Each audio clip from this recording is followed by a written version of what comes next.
Everybody, आज की video में हम लोग बात करने वाले हैं इंग्लिश के बहुत ही इंपॉर्टेंट और बहुत ही बेसिक टॉपिक के बारे में, विच इज़ फोनेटिक्स। तो फोनेटिक्स होते क्या है? बेसिकली किसी भी लेटर का जो साउंड होती है उसको फोनेटिक्स बोलते हैं। तो phonetics is all about the sound of human speech and how they are produced and received. तो इसको हम इस्तेमाल करते हैं अपने स्पीच ऑर्गन्स एंड तब प्रोड्यूस कर पाते हैं। तो कुछ स्पीच ऑर्गन्स हैं, टंग, लिप और आगे भी हैं, तो अब उनको हम धीरे धीरे डिस्कस करेंगे। अब जो ऑर्गन ऑफ स्पीच होते हैं वो काफ़ी क्रूशल रोल प्ले करते हैं अलग अलग साउंड्स को प्रोड्यूस करने के लिए। कुछ मेन स्पीच ऑर्गन्स हैं जिनमें आता है लिप्स, टंग और टीथ, एल्वोलर रिजिड, hard palate, velum, uvula and glottis, vocal cords. ये सब आपस में मिलकर अलग अलग साउंड प्रोड्यूस करने के लिए बराबर कंट्रीब्यूशन करते हैं। अब पहले आता है लिप्स।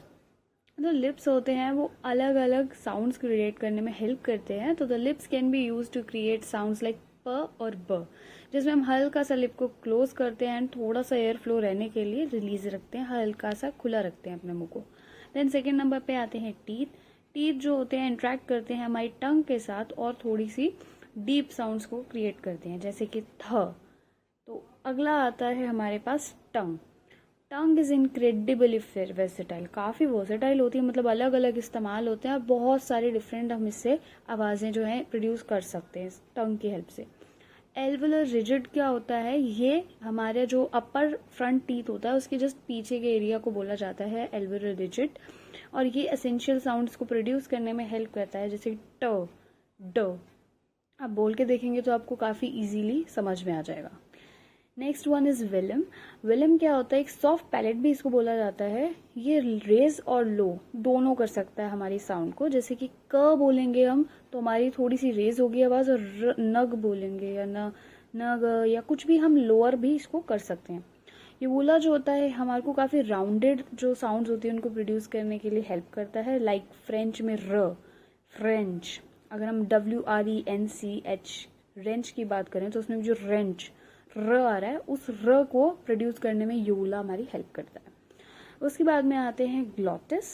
ग्लॉटिस क्या होते हैं? ये glottis where the vocal cords are located, ये जस्ट हमारी वोकल कॉर्ड्स के पास में ही लोकेट होते हैं और ये भी अलग अलग साउंड्स प्रोड्यूस करते हैं, जैसे कि ह, र, बहुत जो काम सी आवाजें होती हैं। Then the vocal cords vibrate to produce sounds like व और ज।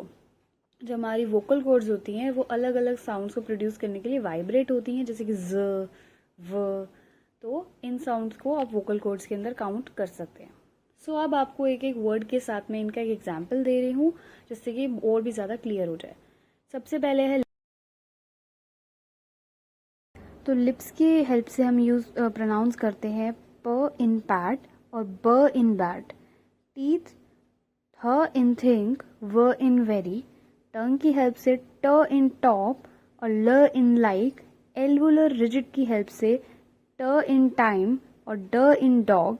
हार्ड पैलेट की यूज से क इन कैट और ग इन गो।